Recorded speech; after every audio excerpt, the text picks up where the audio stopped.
मंडळी, संविधानाचे शिल्पकार, दलितांचे थोर नेते म्हणून डॉक्टर बाबासाहेब आंबेडकरांना ओळखलं जातं. बाबासाहेबांनी समाजासाठी किंवा दलित वर्गातील लोकांसाठी केलेल्या महत्त्वपूर्ण कार्यामुळेच प्रत्येक व्यक्तीला बाबासाहेबांचा अभिमान आहे. याच अभिमानाने कितीतरी लोक बाबासाहेबांना देवासमान मानतात आणि याच कारणामुळे जर एखाद्या व्यक्तीला डॉक्टर बाबासाहेब आंबेडकर यांचा अपमान होताना दिसत असेल तर काय गोंधळ उडू शकतो हे आपण अनेक घटनांमध्ये बघतो. आणि अशीच एक घटना 26 जानेवारी म्हणजेच प्रजासत्ताक दिना दिवशी एका सभेत घडली, ज्या महामानवानं संविधानाची निर्मिती केली, समाजासाठी मोलाचं योगदान दिलं अशा नेत्याचं नाव मंत्री गिरीश महाजन यांनी भाषणात घेतलं नाही. या कारणावरून माधवी जाधव नावाच्या महिला कर्मचारीने आक्षेप घेतला. यामुळे केवळ सभेतच नाही तर महाराष्ट्रभर या प्रकरणाची चर्चा सुरू आहे. म्हणूनच त्या सभेत नेमकं काय घडलं होतं, हे प्रकरण का तापलं आणि डॉक्टर बाबासाहेब आंबेडकरांनी संविधानासाठी त्याचबरोबर समाजातील लोकांसाठी दिलेलं मोलाचं योगदान काय आहे याचीच माहिती सांगणारा हा व्हिडिओ. नमस्कार, मी अर्षदा आणि तुम्ही पाहताय विशेष भारी. मंडळी, नाशिकमध्ये प्रजासत्ताक दिन साजरा केला जात होता. या सोहळ्यात भाजपचे मंत्री गिरीश महाजन उपस्थित होते.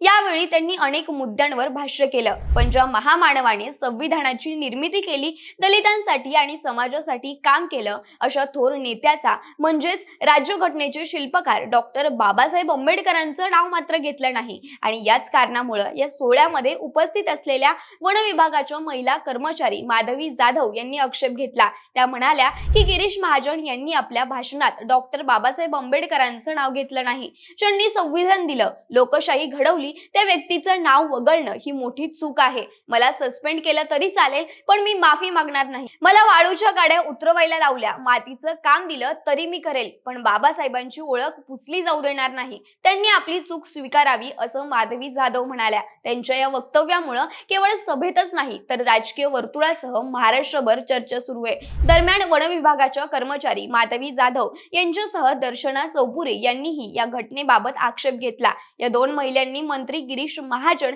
यांच्या समोरच कार्यक्रमाच्या वेळी गोंधळ घातला. वाढता गोंधळ बघता पोलिसांनी तत्काळ या दोघींना ताब्यात घेऊन सरकारवाडा पोलीस ठाण्यात आणलं. घटनेनंतर माधवी जाधव आणि दर्शना चौपुरे या दोघींच्या समर्थनार्थ पोलीस स्टेशनच्या बाहेर नागरिकांनी गिरीश महाजन यांच्या विरोधात घोषणाबाजी केलेली पाहायला मिळाली. त्याचबरोबर गिरीश महाजन यांच्यावर गुन्हा दाखल करण्याची मागणी केली जाते. गोंधळ वाढताच पोलिसांनी तातडीनं हस्तक्षेप केला. त्यांनी माधवी जाधव यांना ताब्यात घेतलं आणि कार्यक्रमातून बाहेर काढलं.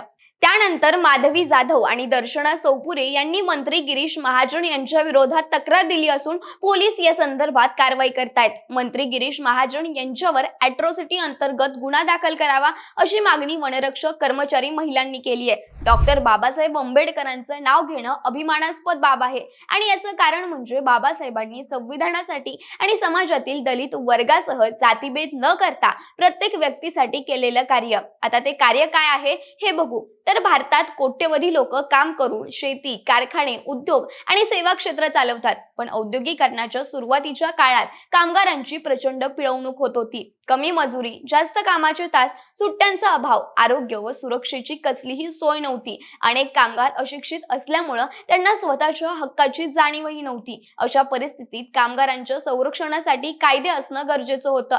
डॉक्टर बाबासाहेब आंबेडकरांनी ही गरज ओळखली. ते फक्त संविधानाचे शिल्पकार किंवा दलितांचे नेते नव्हते तर कामगारांचे खरे समर्थक होते. 1942 ते 1946 या काळात त्यांनी व्हॉइसरॉयच्या कार्यकारी परिषदेचे सदस्य आणि कामगार मंत्री म्हणून काम केलं. या काळात त्यांनी कामगारांच्या जीवनात मोठे बदल घडवून आणले. भारतीय राज्यघटनेत कामगार हा विषय समवर्ती यादीत ठेवण्यात आला. म्हणजेच केंद्र आणि राज्य सरकार दोघेही कामगारांसाठी कायदे करू शकतात आणि हे कामगारांच्या हितासाठी अत्यंत महत्त्वाचं पाऊल होतं. बाबासाहेबांचं मत होतं की जात ही श्रमांची विभागणी नाही तर कामगारांची विभागणी आहे. म्हणजेच समाज रचनेत श्रम करणारा वर्ग कायम शोषित राहिलाय. म्हणूनच कामगार आणि शेतकऱ्यांच्या हक्कासाठी बाबासाहेबांनी 1936 साली स्वतंत्र मजूर पक्ष स्थापन केला. या पक्षाचा उद्देश गरीब, कामगार, शेतकरी आणि कष्टकऱ्यांचे हित जपणं हा होता. काँग्रेसचे श्रीमंत उद्योगपती आणि जमीनदारांचा प्रभाव असल्यामुळे गरीब वर्गाचे प्रश्न दुर्लक्षित होतील अशी बाबासाहेबांना भीती होती. म्हणूनच त्यांनी स्वतंत्र राजकीय व्यासपीठ उभं केलं. याचबरोबर कामगार मंत्री म्हणून बाबासाहेबांनी अनेक अनेक ऐतिहासिक कायदे केले. त्यांनी कामाचे तास निश्चित केले. दिवसाला 8 तास आणि आठवड्याला 48 तास यापेक्षा जास्त काम केलं तर ओव्हरटाईम वेतन देणं बंधनकारक केलं. कामगारांना पगारी रजा, साप्ताहिक सुट्टी आणि किमान वेतनाचा हक्क दिला. 1948 चा किमान वेतन कायदा हा बाबासाहेबांच्या विचारांचा मोठा परिणाम आहे. याचबरोबर महिला कामगारांसाठी त्यांनी विशेष काम केलं. मातृत्व लाभ कायदा करून गरोदर महिलांना पगारी प्रसूती रजा, नोकरीची सुरक्षा आणि आरोग्य संरक्षण दिलं. बाबासाहेब म्हणतात, मला राष्ट्राची प्रगती महिलांच्या प्रगतीवरून कळते. त्यामुळं महिला सक्षमीकरण हा बाबासाहेबांच्या कामगार धोरणाचा महत्त्वाचा भाग होता. याशिवाय त्यांनी कामगार कल्याण निधी, आरोग्य सुविधा, शिक्षण, घरांची सोय, विमा योजना यांची संकल्पना मांडली. आज आपण लाभ घेत असलेल्या अनेक योजना जसं की भविष्य निर्वाह निधी, बोनस, सामाजिक सुरक्षा यांचे मूळ विचार बाबासाहेबांचे आहेत. बाबासाहेबांचं मत होतं की संप हा कामगारांचा अधिकार आहे, पण तो जबाबदारीनं वापरला पाहिजे. राजकीय स्वार्थासाठी संप होऊ नये. सर्व कामगार एकत्र येऊन एक मजबूत संघटन निर्माण करणं गरजेचं आहे. आज बदलत्या जगात खाजगीकरण, यांत्रिकीकरण आणि जागतिकीकरणामुळे कामगारांसमोर नवीन आव्हानं उभी आहेत. अशा वेळी डॉक्टर बाबासाहेब आंबेडकरांचे कामगार कल्याणाचे विचार अधिक महत्त्वाचे ठरतात. आधी कामगारांचं हित मग विकास हा संदेश आजही तितकाच लागू आहे. त्यामुळेच बाबासाहेबांनी कामगार वर्गासाठी, महिलांसाठी दिलेलं योगदान आणि राज्यघटनेची निर्मिती या अनमोल कार्यामुळेच प्रत्येक व्यक्तीच्या मनात त्यांच्याविषयी अभिमान आहे.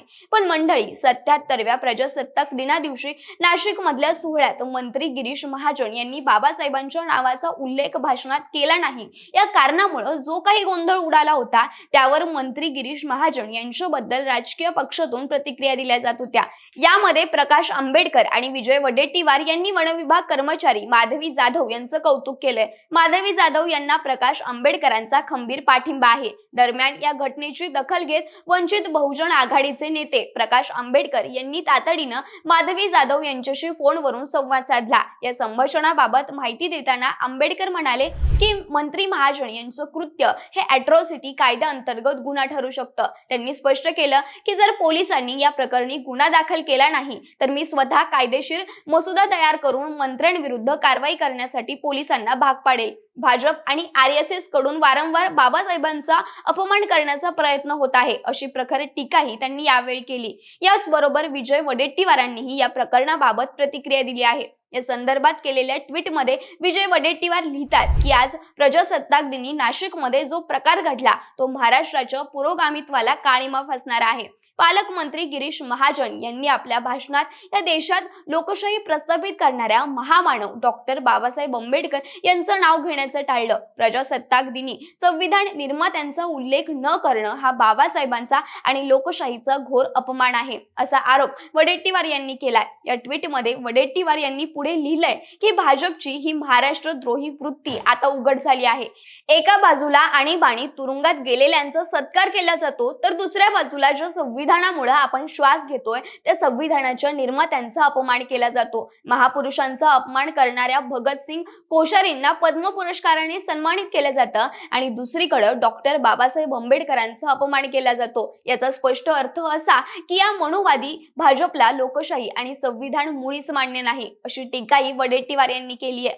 दरम्यान गिरीश महाजन यांना जाब विचारणाऱ्या वन विभागाच्या अधिकारी जाधव यांचंही वडेट्टीवार यांनी कौतुक केलंय. या अन्यायाविरुद्ध वन विभागाच्या अधिकारी माधवी जाधव यांनी दाखवलेलं धाडस कौतुकास्पद आहे. बाबासाहेबांचा अपमान सहन न झाल्यानं त्यांनी आवाज उठवला, ही प्रत्येक स्वाभिमानी भारतीयाची भावना आहे. सरकारनं माधवी जाधव यांच्यावर सूडबुद्धीनं कोणतीही कारवाई करू नये. जर त्यांच्यावर कारवाई झाली तर सरकारला महाराष्ट्राच्या जनतेच्या रोषाला सामोरं जावं लागेल आणि आम्ही त्यांना जाब विचारल्याशिवाय राहणार नाही, अशी प्रतिक्रिया वडेट्टीवार यांनी केली आहे. दरम्यान या संपूर्ण घटनेबद्दल बोलताना मंत्री गिरीश महाजन म्हणतात की मला खूप वाईट वाटलं. बाबासाहेब आंबेडकर यांच्या जयंतीमध्ये मी नेहमी पुढाकार घेतो. इतर नेते येतात, हार घालून निघून जातात, पण मी आमच्या गावात तालुक्यात जयंतीमध्ये असतो. याचबरोबर मी जामनेरमध्ये बाबासाहेबांचा मोठा पुतळा उभा केलाय. आता अनावधानाने बाबासाहेब आंबेडकर यांचं नाव राहिलं असेल तर त्यावरून एवढा आक्षेप कशासाठी हे मला काही समजत नाही. डॉक्टर बाबासाहेब आंबेडकर यांचं नाव घ्यायचं माझ्याकडून अनावधानाने समाधानाने राहून गेलं. यामध्ये माझा कोणताही चुकीचा हेतू नव्हता,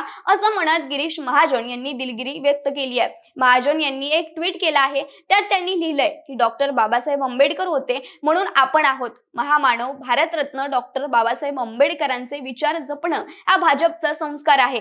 आंबेडकरी विचार आमच्या केवळ भाषणात नाही तर प्रत्यक्ष कृतीतही आहेत. मात्र महाजनांच्या प्रतिक्रियानंतरही आंदोलक आणि संघटना आपल्या मागणीवर ठाम आहेत. हा विषय आता कायदेशीर वळण घेण्याची शक्यता आहे. मंडळी, डॉक्टर बाबासाहेब आंबेडकर हे केवळ एका समाजाचे नेते नाहीत तर संपूर्ण भारताच्या लोकशाहीचे आधारस्तंभ आहेत. त्यामुळे प्रजासत्ताक दिनासारख्या पवित्र दिवशी जर संविधानाच्या शिल्पकारांचा उल्लेख नसेल तर लोकांच्या भावना दुखावल्या जाणं साहजिकच आहे. पण त्याबद्दल गिरीश महाजन यांनी दिलगिरी देखील व्यक्त केली आहे. सामान्य लोकांनी देखील जातीभेद न करता स्वतःच्या विवेक बुद्धीने एकजूट राहणं हे सुद्धा तितकंच गरजेचं आहे. आज हा विषय राजकीय वळण घेतोय, कायदेशीर कारवाईची मागणी होतीये, आरोप प्रत्यारोप सुरू आहेत. पण या सगळ्या पलीकडे एक गोष्ट लक्षात ठेवणं गरजेचं आहे की डॉक्टर बाबासाहेब आंबेडकर हे कोणत्याही पक्षाचे नाहीत तर ते देशाचे नेते आहेत. बाकी नाशिकमध्ये प्रजासत्ताक दिना दिवशी जो काही गोंधळ उडाला त्याबद्दल तुम्हाला काय वाटतं? वन विभाग कर्मचारी माधवी जाधव यांच्या भूमिकेबद्दल तुमचं काय मत आहे हे कमेंटमध्ये नक्की सांगा आणि सोबतच आपल्या विशेष भारीच्या YouTube चॅनलला सबस्क्राईब करायला विसरू नका. धन्यवाद.